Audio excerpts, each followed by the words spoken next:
헬라 시대에 헬라의 그 신화에 나오는 그 영웅들 중에 우리가 그 트로이라는 그 영화를 통해서 많은 사람들에게 알려진 그 영웅이 있습니다. 바로 이 아킬레스 또는 아킬레우스라고 부르는 이 트로이의 아주 전설과 같은 그런 전사입니다. 이 아킬레스의 그 어머니는요, 그의 아들이 영원히 죽지 않는 그 불멸의 그 몸을 그 만들기 위해서 아킬레우스를 태어나자마자 스틱스라는 그 강물에 집어 넣었다라고 합니다. 왜냐하면 이 강물에 몸을 담그기만 하면요, 온몸이 그냥 갑옷처럼 변하여서 어떤 칼이나 뭐 화살이나 그것들을 맞아도 죽지 않기 때문이었다라는 것이죠. 그런데 이 어머니가요, 이 아킬레우스를 이 강물에 집어넣을 때에 그의 그 발꿈치를 그냥 잡는 바람에 다른 모든 그 몸과 각 부분들은 강철과 같이 이 단단한 그 몸을 얻었지만 이 발꿈치만은 그렇지 않았다라는 것입니다. 그래서 어떻습니까? 우리가 잘 아는 것처럼 이 아킬레우스는요, 바로 그 변하지 않는 어머니가 잡았던 이 발 뒤꿈치에 결국은 화살을 맞아서 그 전쟁에서 죽게 됩니다. 그리고 이러한 그의 그 죽음에서 나온 말이 치명적인 약점이라는 그 뜻을 가진 아킬레스건이라고 우리는 부르고 있죠. 사람이면 누구냐요? 이 자신만의 그 아킬레스건이라는 것이 있습니다. 그래서 평상시에는 멀쩡해요. 괜찮아요. 그런데 어때요? 그 아킬레스건, 자신도 모르고 또 남들도 모르는 그 아킬레스건에 대한 그 부분이 어떤 공격을 당하거나 그것이 상하게 되면요, 완전히 이전과 다른 사람으로 변하고 그의 삶이 완전히 변하는 것을 우리는 볼 수가 있습니다. 그런데 이러한 아킬레스건은 뭐 우리의 몸과 삶의 영역뿐만 아니라 사실은요, 우리가 살아가는 이 영적인 영역에서도 그대로 적용이 된다라는 것입니다. 그러나 이 육체와 삶에 대한 아킬레스건은 이 문제가 생기면 어떤 육체의 문제, 우리 삶에 대해 삶을 이게 병들게 만들어요. 하지만 영적인 아킬레스건이 이제 걸리게 되면 바로 육과 삶과 영혼까지 그 병들게 되었어요. 결국은 멸망으로 이끌게 된다, 멸망에 이르게 된다라는 아주 큰 차이점이 있습니다. 오늘 본문을 보면 이 본문에서도 두 가지의 그 아킬레스건에 대한 그 이야기가 나와요. 첫 번째는 예수님이 귀신의 왕 바알세불에 힘입어서 이 말 못하게 하는 귀신을 내쫓았다라고 주장하는 자들이 가졌던 바로 거짓이라는 아킬레스건이 있습니다. 그리고 다음 두 번째로는 귀신이 나간 후에 청소되고 수리되었지만 비어있는 집이 상징하는 바로 신자가 가진 영적 공백이라는 아킬레스건이 있다라는 것이죠. 예수님께서는 오늘 본문의 말씀을 통해서 이러한 인간의 아킬레스건을 극복하면 물론 바로 하나님의 백성이 온전한 하나님의 그 자녀가 되기 위해 가져야 할 바로 영적 원리, 그 두 가지를 오늘 우리에게 말씀해 주십니다. 첫 번째 영적 원리를 살펴보면 어떤 원리냐? 바로 하나님의 능력을 소유할 때에 하나님의 나라를 얻게 된다라는 그런 원리가 있어요. 이 말 못하게 하는 귀신을 쫓아내는 것, 이런 능력을 했던 그 예수님의 능력은요, 누구나 봐도 하나님께로부터 오는 능력이다라는 것을 알 수 있었습니다. 그래서 이를 지켜본 그 사람들은요, 모두가 놀라지 않을 수밖에 없었어요. 성경을 보면 우리가 보면 이 기적과 표적이라는 그런 단어가 있습니다. 이전에 우리가 얘기했던 기적은 뭘 얘기합니까? 기적. 아주 놀라운 일, 어떤 그렇죠? 놀라운 그런 마술과 같은 그런 일들 벌어지는 것을 기적이라 얘기합니다. 표적은 뭘 얘기할까요? 비슷한 의미지만 표적이라는 것은 뭐냐면 하나님만이 하실 수 있는 일이 벌어진 것, 그것을 표적이라고 합니다. 그래서 예수님 행하신 그 표적들에 대해서는 뭐가 있을까요? 우리가 누가복음을 배우면서 몇 가지 나눴는데 뭐가 있었을까요? 한 가지만 얘기해 보세요. 한 가지만. 오병이어, 그렇죠? 맞아요. 그 오병이어 같은 것이 바로 하나님만이 하실 수 있는 그 표적이라는 것입니다. 그래서 이 말 못하는 그 벙어리 그 귀신을 쫓아냈다라는 것도요, 바로 하나님만이 하실 수 있는 그 능력이라서 이걸 봤던 사람은 모두 놀라게 되었어요. 근데 이러한 예수님의 그 표적을 본 사람들 중에 이 두 가지의 그 부류가 생기는 것을 볼 수가 있습니다. 첫 번째는 뭐냐면, 첫 번째 부류는 이 사건을 통해서 저 예수라는 분이 진짜 메시아라고도 하고 그리스도라고 하고 또 저분이 이제 우리 그 왕이 된다고 하는데 진짜 저분이 하나님께서 보내신 그런 메시아일까? 그리스도일까? 라는 그런 것을 이제 그 증거를 더 찾고 그분을 인정하려는 그 부류가 있었어요. 근데 다른 부류는 뭐냐면, 예수님이 행하신 이 놀라운 그 기적적인 그 표적에 대해서는 인정하지만 예수님이 그리스도 되신다, 예수님이 메시아 되신다라는 것을 인정하지 않는 사람들이 있었다라는 것이죠. 그래서 이들의 경우에는 예수님이 행하신 표적을 뭐라고 얘기합니까? 마치 예수님이 사단의 왕인 바알세불의 힘을 입어 그 귀신을 쫓아냈다라는 그런 모욕적인 그 말까지 하게 되었던 것이었습니다. 그런데 이러한 주장에 대해서 예수님은요, 두 가지의 그 사실을 통해서 그들의 주장이 거짓된 주장임을 드러내셨어요. 첫 번째 사실은 뭐냐면, 자중질환, 뭡니까? 바로 내부에서 같은 편끼리 하는 싸움이 있을 수가 없다라는 것입니다.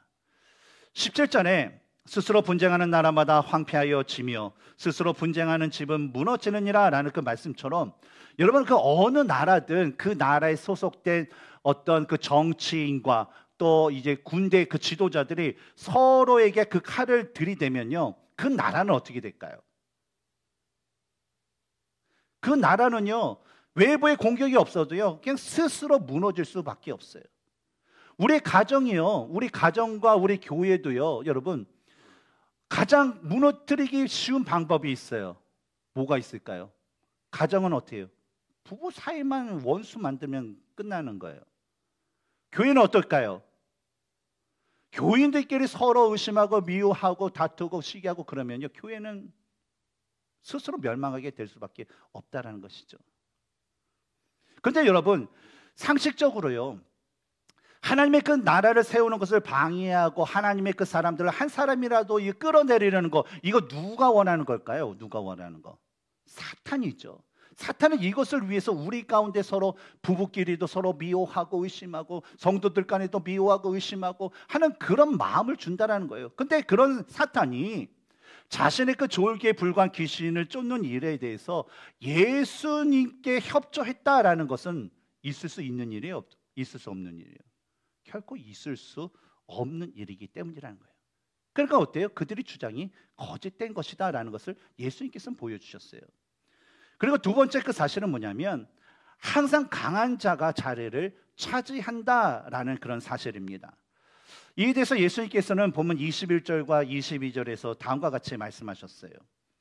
강한 자가 무장을 하고 자기 집을 지킬 때에는 그 소유가 안전하되, 더 강한 자가 와서 그를 굴복시킬 때에는 그가 믿던 무장을 빼앗고 그의 재물을 나누느니라.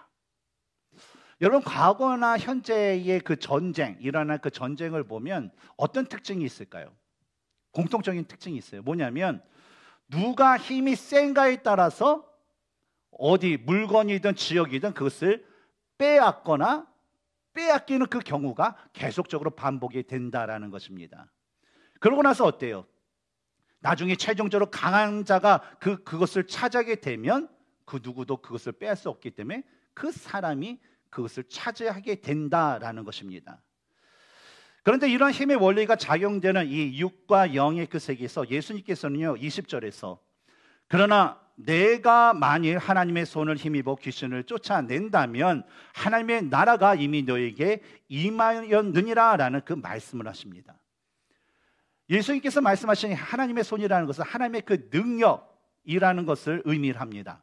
그런데 이 동일한 말씀이 기록된 마태복음 12장 28절을 보면 누가는 하나님의 손이라고 기록되어 있지만 이 마태의 경우에는 하나님의 성령이다라고 기록하고 있어요. 따라서 21절과 22절의 그 말씀을 이러한 그 뜻을 적용하여 설명하자면 다음과 같이 설명할 수 있어요.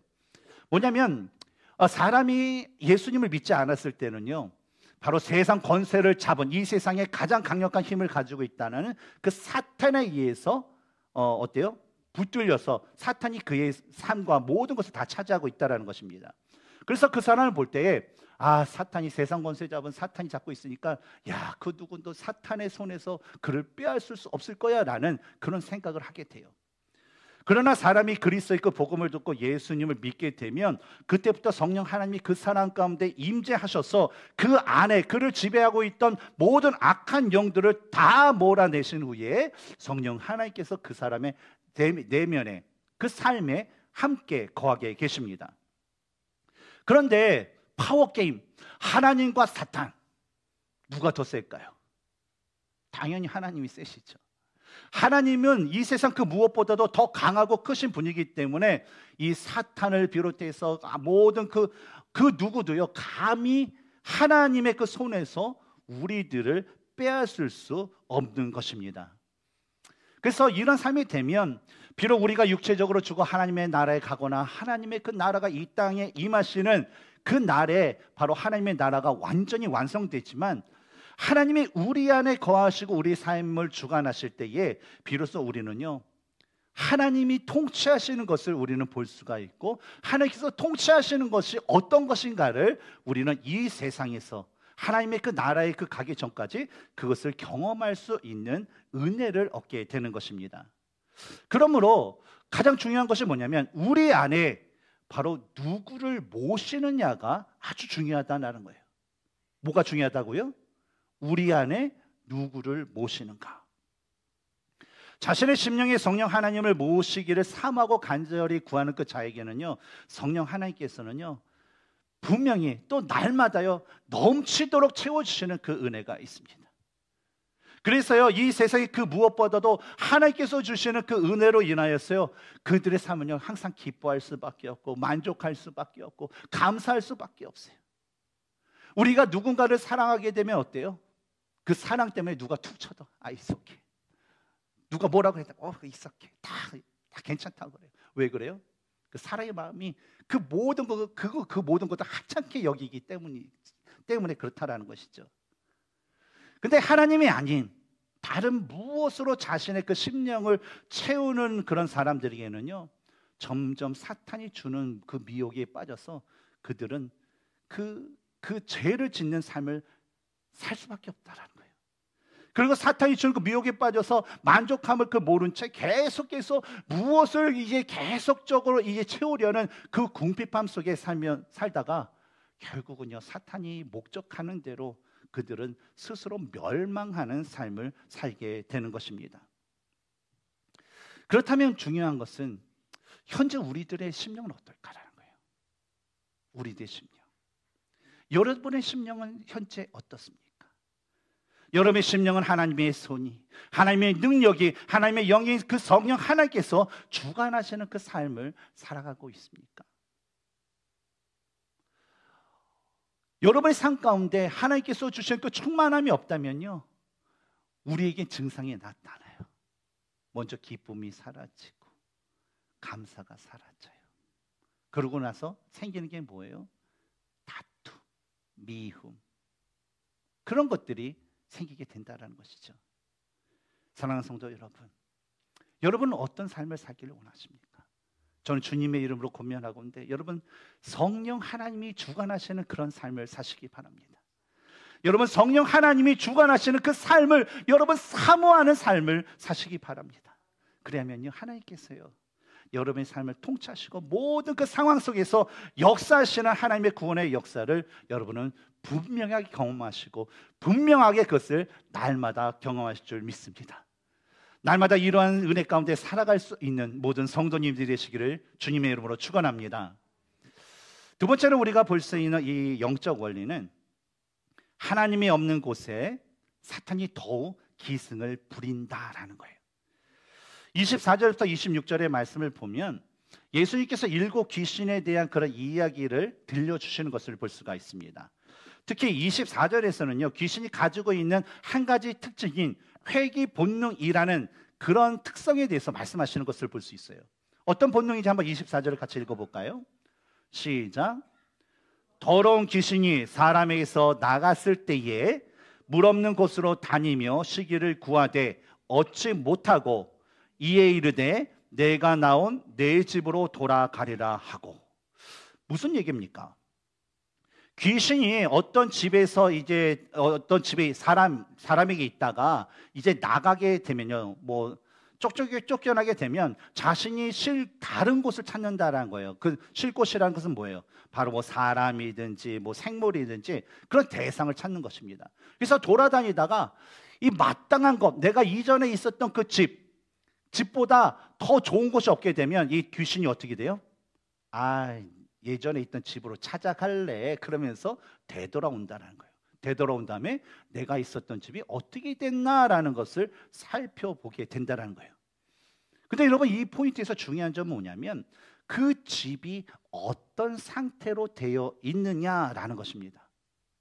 물론 가장 강하고 크신 성령 하나님이 그 집에 딱 계시면 어때요? 귀신이 딱 와서 딱 봤더니 성령 하나님께서 딱 계시니까 어때요? 혼비백산도 울고 걸음아 나 살려라 그러고 어때요? 도망가서 다시 올까요, 안 올까요? 오지 않는다는 거예요. 근데 문제는요, 성령 하나님 대신 다른 무언가로 채워져 있거나 아예 비어져 있을 경우가 문제라는 거예요. 예수님께서 말씀하신 이 집에 대한 기록을 살펴보면 오늘 보면 25절에서는 가서 보니 그 집이 어떻게 되어 있다고 해요? 청소되어 있고 수리되었다라고만 기록되어 있습니다. 그런데 동일한 말씀이 마태복음 12장 44절을 보면 어떻게 되어 있어요? 그 집이 단순히 청소되고 수리되었을 뿐만 아니라 어떤 상태에 있다라는 거예요? 비어있는 상태다라고 기록을 하고 있습니다. 그러니까 뭐예요? 누가가 비어있는 상태라고 얘기는 안 했지만 바로 뭘 얘기합니까? 귀신이 나간 후에 그 집이 청소되고 수리되었는데 아무것도 채워지지 않는 빈 공간 상태로 그 집이 그냥 내버려둔 상태였다라는 것이죠. 근데 이어진 26절을 보면 만약 이런 상태를 귀신이 알게 되면요, 귀신이 어떻게 행한다고 하나요? 다시 자신이 쫓겨나지 않게 하기 위해서 자신보다 더 악한 일곱 귀신이라는 건 뭘 뜻할까요? 숫자 7, 완전한 거잖아요. 그럼 우리 거룩한 것은 완전한 것이면 악한 것은 어때요? 완전히 악한 것, 진짜 강한 것. 그러니까 자신보다 더 강한 귀신을 데리고 와서 그 집을 차지하게 된다는 거죠. 차지한 후에는 그 집을 빼앗기지 않으려고 그 사람을 강하고 아주 심하게 못 살게 만들기 때문에 그 사람의 형편이 어때요? 이전보다 더 심하게 된다. 형편이 더 어렵게 된다라는 거예요. 바로 이 말씀을 예수님께서 하셨던 것이죠. 이스라엘 역사에 기록된 이스라엘 백성들의 모습을 보면 그들은요, 이 사단의 미혹에 빠져서 하나님께 큰 죄를 짓고 그에 대한 그런 심판을 받았던 사람들이었습니다. 더욱이 왕들은 어때요? 북이스라엘은 다 이제 악한 왕들이고 남유대에 선한 왕들이 있었지만 대부분 이제 이 나라의 말미에가서는 악한 왕들이 계속되었는데 이 악한 왕들이 행했던 건 뭐예요? 하나님께서 그 백성들을 그래도 구원하시고 용서하시려고 이 선지자를 불러서 회개하라라는 그 메시지를 그들에게 전했지만 그 왕들은요, 그 귀를 닫았어요. 회개의 말씀을 귀를 닫았어요. 그리고 오히려 어때요? 그 선지자들을 때리거나 옥에 가두거나 그들을 죽이는 일까지 서슴없이 행하게 되었습니다. 그러다 보니까 어때요? 결국 이스라엘은요, 하나님의 그 심판을 받아 멸망하고요, 왕을 비롯해서 그 모든 그 백성들이 처참한 그런 모습으로 바벨론의 포로로 끌려가게 되었던 것이었습니다. 근데 그 은혜의 하나님께서 그들에게 은혜를 주셔서 이 포로기 시대부터 이 경건한 히브리인들을 중심으로 회당이라는 것을 세워서 그들 나름대로의 그 경건주의 운동을 일으키게 하셨어요. 그리고 바벨론 귀환 후에 본격적으로 그 정결한 작업이 시작되면서 그들 안에 이 경건주의 운동이 아주 보편화되게 되었습니다. 그리고 이런 일을 선두에서 행했던 그 사람들이 바로 바리새파 사람들, 우리가 알고 있는 바리새인들이었다라는 것이죠. 이런 경건주의 그 운동으로 인해서요, 그들은요 진짜 하나님의 말씀대로 지켜 행하는 그 경건의 모습을 갖추게 되었습니다. 그래서 누가 봐도 우와, 저 바리새인들 진짜 하나님의 사람이야. 저 사람들 진짜 하나님이 거룩한 것처럼 진짜 거룩한 모습을 가졌어. 너무 부러워할 정도로 그 사람들은 그런 거룩한 모습을 갖추게 됐다는 것이죠. 마치 이 귀신 나간 집이 깨끗하게 청소되고 수리된 것 같은 그런 모습을 그들은 가졌다라는 것입니다. 그러나 그들의 진정한 그 모습을 보면, 내면적인 모습을 보면 이 외형적인 경건에만 그들은 만족한 채 성령님을 자신의 그 심령에 모시지 않는 그 겉과 속이 다른 바로 외식하는 자의 그 모습을 갖추게 되었습니다. 다시 말해서 그들은요, 외형적인 그 경건함을 통하여서 자신이 남들에게 존경을 받고 자기가 권세를 갖고 사람들로부터 어떤 물질을 얻는 것에 만족했을 뿐이지, 하나님의 손, 즉 하나님의 영이 그들의 그 심령에 들어와서 자신의 삶을 주관하고 자신의 삶을 인도하는 것에 대해서는요, 구하지도 않고 바라지도 않고 그런 마음이 전혀 없었다라는 것입니다. 그러다 보니까 베드로후서 5장 8절에 마귀가 우는 사자같이 두루다니며 삼킬 자를 찾나니라는 그 말씀처럼 사단은요, 그들이 회개하면서 경건 운동을 하면서 하나님을 외쳤을 때 하나님께서 그들 심령 가운데 다 쫓겨났어요.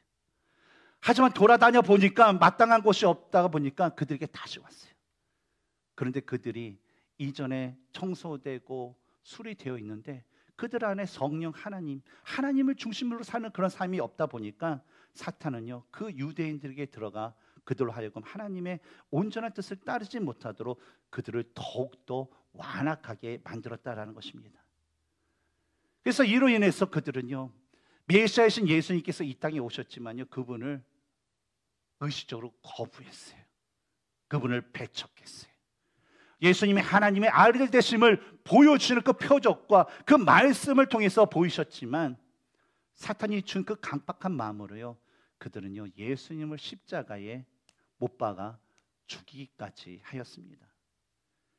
이로 인해서 그들은요, 결국 영적으로는 하나님의 그 진노의 심판을 받는 진노의 그 자녀가 되었고, 역사적으로는 AD 70년에 로마에 의해서 예루살렘 성전이 완전히 파괴가 되어서 나라가 다시 멸망하는 것을 경험하게 되었고, 민족적으로는 나라를 잃은 채 전 세계로 흩어져 2000년이 넘는 세월 동안 온갖 박해를 받으면서 아주 비참한 삶을 살게 되었습니다.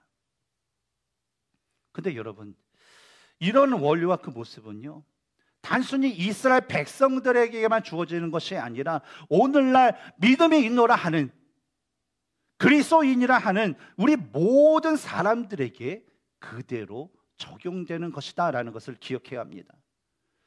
사람들은요, 예수님을 처음 믿었을 때, 즉 예수님을 믿어서 성령 하나님께서 그 심령에 있는 그 악한 영들을 다 쫓아냈을 때에 말씀 생활하고 기도 생활하고 경건 생활하면서 자신의 심령이, 즉 자신의 그 내보전 그 집이 아주 깨끗이 청소되고 수리되는 그 일을 너무나도 기뻐하고 사모하는 삶을 살게 됩니다. 그래서 그런 것을 통해서 은혜 받고 그것을 통해서 만족감을 얻어요. 근데 문제는요, 그 일을 계속해서 행하면서 그 집이 하나님이 거하시기에 합당하도록 정소하고 수리하고 성령 하나님의 그 하나님을 모시기 위해 힘써야 되는데, 내가 과거에 경험했던 은혜, 내가 한순간에 경험했던 그 은혜에 만족하여서 더 이상 그 성령님을 모시려는 삶을 살지 않는다는 거예요. 그저 행하는 것은 자신의 그 욕망대로, 그 욕망을 채우기 위한 하나님의 계획이 아니라 나의 그 계획대로 살아가는 그 모습들이 많은 그리스도인의 삶 가운데, 모습 가운데 있다라는 것입니다. 그러나 여러분, 하나님이 중심이 아닌, 하나님의 그 목적이 아닌 인생의 욕망과 계획은요, 결국 큰 재앙이 될 수밖에 없습니다. 왜냐하면 이스라엘에게 임했던 그 멸망의 심판이 그들에게 동일하게 주어지기 때문입니다. 우리 심령에서 악을 제거하는 것만으로는요, 여러분, 충분하지 않습니다. 성령 하나님을 모심으로 악이 제거되었다면 이제는 자신의 인생을 통해서 하나님의 그 새로운 그 어떤 목적을 이루기 위해서 성령의 그 능력으로 우리의 심령을 가득 채워야 할 것입니다. 하나님의 자녀들, 예수님의 제자들이라는 사람들은 어떤 사람들입니까? 바로 성령 하나님에 의해서 그의 심령이 깨끗하게 청소되고 수리된 사람들이에요. 그래서 이러한 자들은 항상 성령 하나님이 거하실 수 있도록 자신의 몸과 마음을요, 계속 정결하게 하는 그런 삶을 살아야 될 줄 믿습니다. 그러나 성령 하나님이 우리 안에 거하지 않는다면, 그분을 모시는 삶을 내가 게을리하거나 그것을 거부한다면, 돌아온 귀신이 7귀신을 데리고 돌아와서 더 형편을 나빠지게 만드는 것처럼 우리의 삶은요, 결국 사탄에 의해서 더욱더 큰 어려움을 당할 수밖에 없고, 또 더 이상 하나님의 뜻에 합당한 삶을 살 수 있다는 것은 결국에는 불가능하게 될 것입니다. 우리 교회에서 이 성경 통독, 또 성경 공부, 또 제자 훈련을 통한 또 말씀 중심의 삶, 그리고 예배와 기도와 봉사와 전도와 교제를 강조하는 것은요, 여러분 지금 오늘 우리가 나눴던 것처럼 이런 것들이 바로 성령 하나님에 의해서 귀신이 나간 그 집을요, 깨끗이 청소하고 수리하고 그 성령 하나님을 모시는 그 일이기 때문에 계속적으로 강조하고 여러분에게 권면을 하는 것입니다. 그리고 이런 일에 우리가 전심으로 집중하고 행한다면요, 결국 성령 하나님께서 우리 안에 영원토록 거하시면서 우리의 개인적인 삶뿐만 아니라 우리의 가정뿐만 아니라 우리 직장과 교회를 바로 사단과 귀신들로부터 보호해 주시고 지켜주실 것입니다. 사랑하는 성도 여러분, 과거에 얻은 은혜에 만족하거나 또 그 은혜에 머무르지 마시기 바랍니다. 왜냐하면 여러분들의 집이 비워지기 때문입니다. 하나님은 알고 하나님과의 그 관계를 더욱더 친밀하게 하는 일이에요.